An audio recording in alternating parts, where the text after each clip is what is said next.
Welcome to The Fine Print. I'm Jeff Zeleny. Today, a story about your taxpayer money. Why the Pentagon and Congress are having so much trouble trying to shrink the size of Army bases across the country. Ms. Hamrick, thank you for joining us. So you're sort of in the Pentagon real estate business. Absolutely. I'm in the Army real estate business. Right. And you have some for sale signs out there at some? We do. Any good deals out there?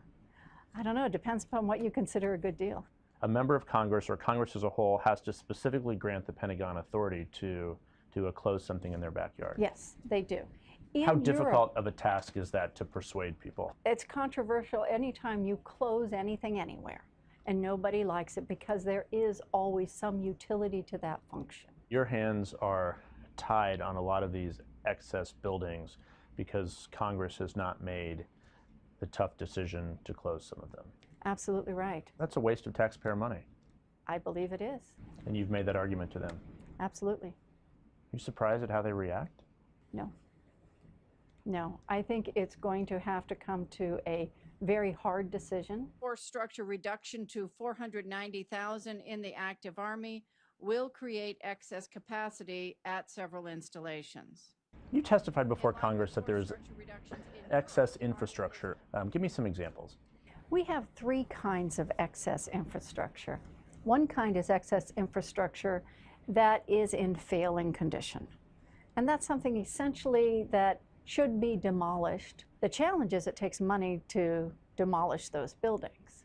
We have other infrastructure that's not in failing condition, but it's excess to our needs. One of the things to keep in mind is World War II, the Army was a force of 8 million.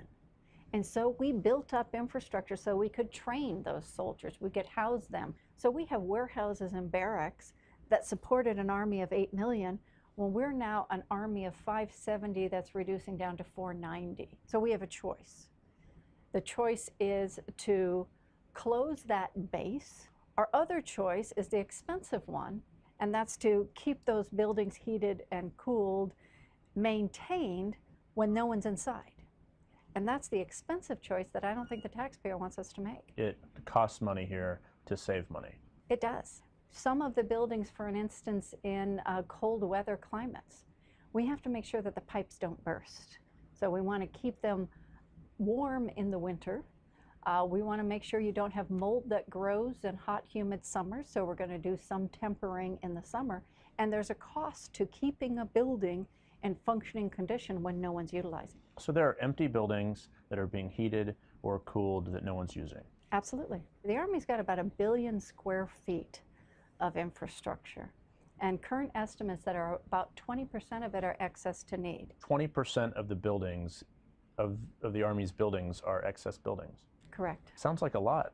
It is a lot. Going from an army of 8 million to an army of what's going to be 490,000 means that there's a lot of space. One of the most interesting ones I found was out at Camp Roberts in California.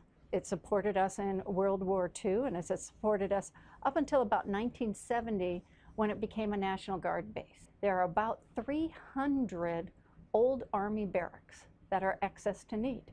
So there's acres and acres of very similar buildings that were built during World War II, that were needed during World War II, that have been sitting there empty and unoccupied since 1970.